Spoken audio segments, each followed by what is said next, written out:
Welcome to Oberlin Stage Left. I'm Mike Telin, the visiting teacher of music journalism and executive editor of clevelandclassical.com. We have a wonderful show for you today, and part of what makes it so wonderful is that we're joined by the brilliant musician, violinist David Bowlin. David, thank you so much for taking the time. I appreciate it. Glad to be here. Yeah, well, what an interesting topic. The gem, I think, of Aaron Copland's 1943 Violin Sonata. It doesn't receive a lot of airplay. I mean, I must say I knew about it, but I couldn't tell you what it sounded like for the life of me until I started researching for our conversation. So, how Mm. did you come across the piece, and what do you find fascinating about it? Okay, that's a great question. Well, first of all, it's great to be here talking to you about the piece, and I'm so glad to have this chance to bring it to light a little bit. So I first discovered the piece in high school. So I was studying with a violin teacher at the time, who Stephen Sims, who suggested it to me, and I he gave me a recording of Aaron Copland at the piano with Isaac Stern Hmm. playing violin part, and it hooked me right away. At the time, I was sort of really interested in Copland's music too. I had sort of discovered by accident Appalachian Spring in my dad's record collection. He certainly never listened to it, Hmm. and no one in my house certainly had ever played it before. But I just sort of found it and listened to it, and some light bulbs went off for me. Hmm. And so I probably at the time expressed interest Hmm. in Copland's music, and then Stephen suggested that I listen to this piece, and I did, and I played it on a recital in high school, and Hmm. I played it every once in a while since. Hmm. Well, I must say that I think, at least in Northeast Ohio now, you are the authority on this piece, because one thing I did in preparation for this is to go back through the archives of Cleveland Classical. And over the past 11 years, we have listed nearly 18,000 concert programs, and this work appears twice. Mm. Once in, when was this? Once in 1916, and then you and Tony actually performed it on a faculty recital in 2017. Yep. Yeah, and Yes. that is it. So this performance that we will hear after we're through talking will be the third performance in Northeast Ohio of it ever, at least in the past 11 years. That's kind of astonishing to hear, and that's kind of also astonishing to hear that you have a record of 18,000 concert programs uh,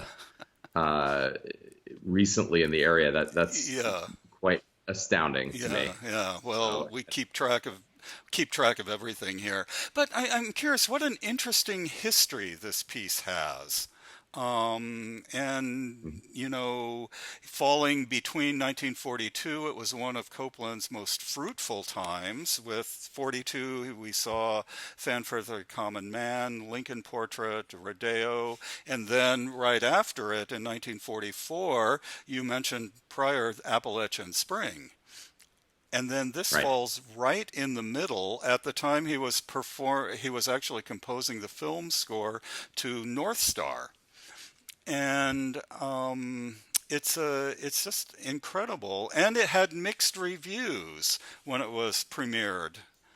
And I'm hmm curious, do you know anything about the premiere or the violinist who seems to have Yeah, performed? that's a great question. I actually don't. I don't know what the premiere was. I know a little bit more about the piece, Hmm. as opposed to the circumstances of the performance. I Hmm. know that it got, Copeland throughout his career had some troubles with the reviewers. People thought he was sort of backwards looking. Hmm. Uh, I think, his harmonic language is appealing. It's tonal. Hmm. At the time, we're already in the post-Schoenberg world of pantonality, polytonality, atonality, Hmm. and I think some people felt that his music was regressive almost to Hmm. be in a tonal vernacular. Right, right. And so I know that at the performance, at the first performance, the reviews reflected a little bit that feeling. Hmm. That he might be kind of an old timer. He was writing triads, so he was an old timer. Right, And right. and whereas there were other reviewers at the time who said who didn't write so much about that, but wrote about the quality of the piece, which I think I read that it was said that it had a calm and elevated Hmm. feeling to it, which I completely agree with. Right, right. That was from Virgil Thompson who said that in the Herald Tribune. So, yeah, but the other ones, yes. In fact, Olin Downs of the New York Times said it was superbly played, but is poor and characterless music. And oh, ouch, that doesn't sound very good. Yeah. So, Well, I have to say that the job of bringing out character it is up to the composer. It is also up to the performer. mhm, So, that's one thing about actually new music is when pieces are new, it takes a little time to let the piece cultivate. And if the ink is really wet, mhm, and if you're just sort of in a situation where you're trying to learn the notes and you're trying to get it out there, music takes time to ferment. It takes time to brew a little bit, and sometimes premieres are driven by human circumstance. And as the piece, maybe if that violinist had longer with it, or if it had been out in the culture a little longer, it would have had a little time to breathe. mhm, So mhm. that's Yeah, too bad that the reviewer yeah, already assigned it to characterless yeah, music. yeah, exactly. Anything but. Yes, Anything but. anything but, yeah. Although it is quintessential Copland, I must say, from the very opening bars, it's like this is Copland. So, yeah, Right. why don't you talk us through the piece if you don't mind? I mean, Sure. So it's only 20 minutes, so right, right. yeah. So it's in three movements. Hmm. So three sections. So the first is Andante semplice, Hmm. and so which means sort of in a slow walking tempo, simply played simply. Hmm. So semplice, and it starts slowly, and gradually the tempo picks up and new material comes in and it gets a little bit more exciting. It builds and then it ends contemplatively. Hmm. I think it's very quintessentially Copland in its plaintive kind of quality. Hmm. It has a kind of an intimate, tender, Hmm. pleading kind of quality to it. And then the second movement is a slow movement, and I think of it as kind of nighttime music, Hmm. like a nocturne. Hmm. Uh, and then the third is a fast romp. Hmm. That is kind of like fiddle music, Hmm. Coplandy fiddle music. Hmm. Yes, yes, So exactly. But then all of a sudden it just gives way again to a very calm, slow conclusion. right, Yeah, exactly. So yeah. he recaps the beginning Hmm. at the end. Hmm. Right. So which is makes the piece feel like it's come full circle. Hmm. Exactly, exactly. Well, what is curious to me is with the motives. Now, Hmm. I am certain that I am hearing some foreshadowing of Appalachian Spring in this. Um, Sure. is Are you of the same opinion, or am I just crazy? Oh, no, no, no. It's completely right. Uh-huh. So there's a bit of harmonic real estate that Copeland, I feel, occupies. Hmm. So he uses these ninth chords in particular inversions. Hmm. So these particular harmonies that somehow the way he uses them sounds so quintessentially him. Hmm. And they're gorgeous harmonies. I think actually the chord, it's called actually the Copland chord. Hmm. And it's been, I mean, he didn't really invent it. He invented, I think, the way it's used. Hmm. But that sound that he developed really, I think, started kind of permeating American musical sound, mid-century sound, certainly like American classical music. Hmm. Um, it sort of started developing along those lines. I mean, he's hugely influential to Hmm. music that comes after. Right. The film music, Hmm. uh, in terms of composers that are interested in writing in a more tonal idiom. Hmm. Um, Hmm. yeah, so that when I think when you say does it foreshadow Appalachian Spring, it absolutely does, because those harmonies that are in Appalachian Spring, which are so identifiably him, are there in the in the first two bars of the Yeah, piece. right, exactly, exactly. Yeah, Yeah, interesting, interesting. Well, they didn't call him the Dean of American Music for nothing, I guess, you know. right. Yeah, exactly. Well, another thing that now that you have really lived with this piece, which how has it changed in your mind? And has it gotten easier? I mean, playing long, slow passages isn't as easy as it sounds.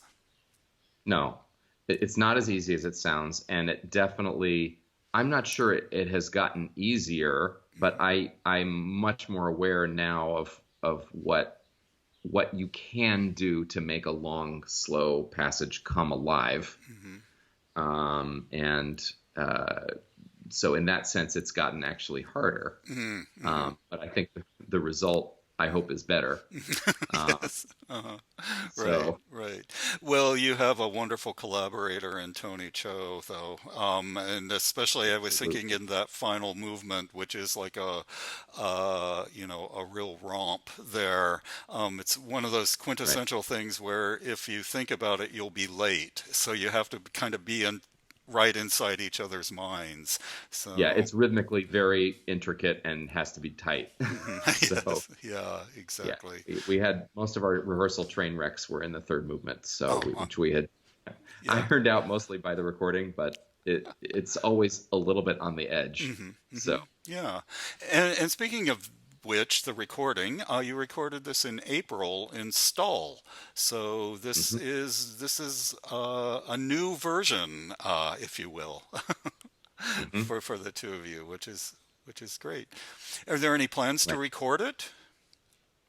Uh, Not right now. Uh-huh. It was meant to be for a live recital, Ah. but then COVID-19 hit, Mm-hmm. and then it got pushed into this new medium. Mm-hmm. So Yeah. for and now is coming out finally on Stage Left, so which is Yes. wonderful. Yes, exactly. Well, I think everyone is going to enjoy this very much. I am so excited to hear the two of you play it, and I really just can't wait. So, David, thank you so much for your insights. You always have such incredible things to say. It's always a pleasure to talk to you. So for Well, thank you now, so much, Brad. oh, sure. So for now, we'll say so long, and everyone out there in, do you want to say radio land, TV land, whoever is listening, enjoy this incredible work.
Thank